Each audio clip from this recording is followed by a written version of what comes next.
নমস্কার বন্ধুরা, আমার চ্যানেলের আরও একটি নতুন পর্বে আপনাদের সকলকে স্বাগত। আজকের পর্বে বন্ধুরা আমরা জানব যে কোনো বাড়িতে শিবলিঙ্গ রাখার নিয়ম। যদি আপনার বাড়িতে শিবলিঙ্গ থাকে আর সেটি প্রতিষ্ঠিত, তবে আপনাকে যে নিয়মগুলি পালন করতে হবে। আর যাদের বাড়িতে শিবলিঙ্গ বা শিবের কোনো ছবি নেই, তারা শিবের মূর্তি রাখতে চাইছেন, তারা সেটিকে কিভাবে প্রতিষ্ঠিত করবেন জানুন আজকের পর্ব থেকে। আরও জানুন বাড়িতে শিবলিঙ্গ থাকলে আরও যে নিয়মগুলো পালন করতে হয়, সেই সমস্ত কিছুই জানুন আজকের পর্ব থেকে। তার আগে বলি বন্ধুরা, যদি কোনো বন্ধু আজকে নতুন আমার চ্যানেলে ভিজিট করেছেন আর আমার এই গল্পটি আপনার ভালো লেগে থাকে যদি, তাহলে অবশ্যই আমার এই চ্যানেলটিকে সাবস্ক্রাইব করে পাশে থাকার অনুরোধ রইল। বন্ধুরা, প্রায় সকল হিন্দু বাড়িতেই কিন্তু শিবলিঙ্গ প্রতিষ্ঠিত করা হয়। সনাতন হিন্দু ধর্ম অনুযায়ী যে বাড়িতে শিবলিঙ্গ বা শিবের মূর্তির পুজো হয় না, সেই বাড়িতে সুখ শান্তির কোনো জায়গা নেই। বাস্তুশাস্ত্র অনুসারে যদি ভগবান শিবের মূর্তি রাখেন, তাহলে শিবলিঙ্গ রাখবেন না। কারণ বন্ধুরা, শিবলিঙ্গের পুজোর কিছু নিয়ম রয়েছে, যেটি সেই বাড়িতে পালন করা খুবই জরুরি। আরও একটি কথা জেনে রাখুন বন্ধুরা, যদি আপনারা ঠিকঠাকভাবে সেই নিয়মগুলি না পালন করেন, তাহলে ক্ষতি হতে পারে। বন্ধুরা, আগামীকাল সোমবার, প্রত্যেক সোমবারে তো নিয়মিত এইভাবে পুজো করতেই হবে, আর নিয়মিত মানে প্রতিদিনও এইভাবেই করতে হবে। আমি বলতে চাইছি বন্ধুরা, প্রতিদিন নিয়ম পালন করে শিব পুজো করতে হয়। আর যদি সেটি করতে না পারেন বা আপনার পক্ষে করা যদি সম্ভব না হয়, তাহলে বন্ধুরা বাড়িতে শিবলিঙ্গ রাখবেন না। ঠিক নিয়ম মেনে যদি পুজো না করা হয়, তাহলে পরিবারের একজনের সাথে আরেকজনের ঝগড়া বিবাদ কলহ সব সময় লেগে থাকে। আর পরিবারের মধ্যে রোগ ব্যাধিও লেগে থাকে। আর আর্থিক সমস্যা তো সেই কারণেই দেখা দেয়। আর আর্থিক সমস্যা দেখা দিলে কিন্তু একে অন্যের সাথে বিরোধিতা কিংবা বিরোধ বাধে। আর শিবের মূর্তি বা ছবি রাখলে কিন্তু অবশ্যই নিয়মগুলি পালন করতে হবে। একান্তই যদি আপনি নিষ্ঠা ও ভক্তির সাহায্যে পুজোটি করতে পারেন, তাহলেই শিবের পুজো করুন। চলুন এবারে বন্ধুরা জেনে নিই কোথায় রাখতে হবে শিবের মূর্তি বা শিবলিঙ্গ। এটি আবার শাস্ত্রমতে।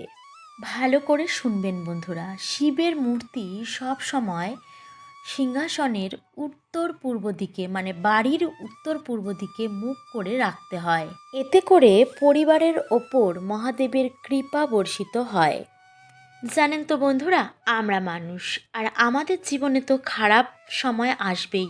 ভালো মন্দ নিয়েই যখন মানুষের জীবন, তখন খারাপ জিনিসটা যাতে আমাদের জীবনে খুব কম মাত্রায় কিংবা নাই আসে, সেটাই তো আমরা দেখব, তাই নয় কি বন্ধুরা?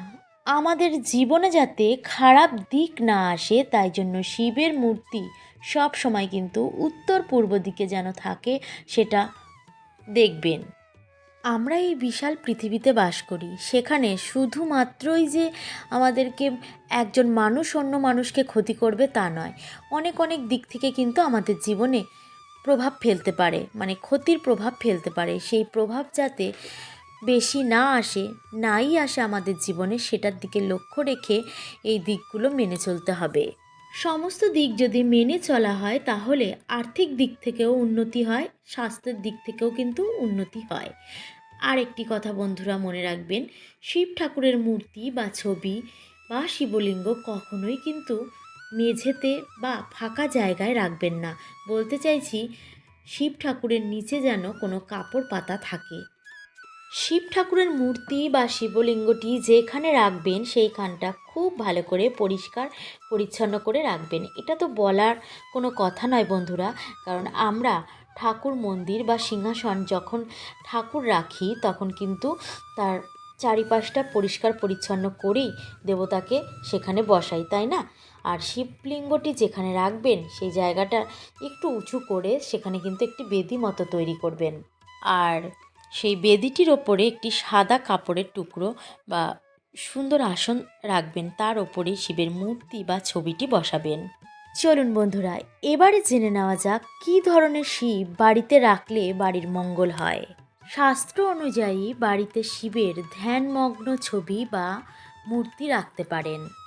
এক্ষেত্রে পরিবারের প্রত্যেকটি সদস্যের মন শান্ত হবে, রাগ কমে যাবে, পরিবারের সকলেই মিলেমিশে বসবাস করতে পারবে। তবে হ্যাঁ বন্ধুরা, একটি বিষয় কিন্তু আপনারা মাথায় রাখবেন, বাড়িতে যদি নটরাজের কোনো মূর্তি থাকে বা ছবি থাকে তার পাশে কিন্তু শিব ঠাকুরকে বসাবেন না। কারণ শাস্ত্রমতে মহাদেবের এমন ছবি রাখলে বাড়িতে অমঙ্গল বা খারাপের ছায়া পড়তে পারে। যে কোনো দেবদেবীর ফটো, সেটা শিব হতে পারে বা অন্য কোনো দেবতা বা দেবী হতে পারে, গৃহস্থ বাড়িতে যখন রাখছেন তখন রুদ্র মূর্তি রাখবেন না।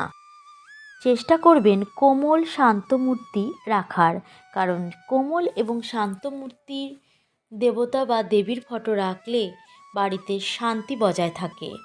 বন্ধুরা, আরও একটি কথা কিন্তু মাথায় রাখতে হবে, যদি আপনার বাড়িতে শিব ঠাকুরের ছবি বা মূর্তি কিংবা শিবলিঙ্গের মূর্তি রাখতে চান তাহলে একটি রাখুন, একটির পরিবর্তে একাধিক রাখবেন না।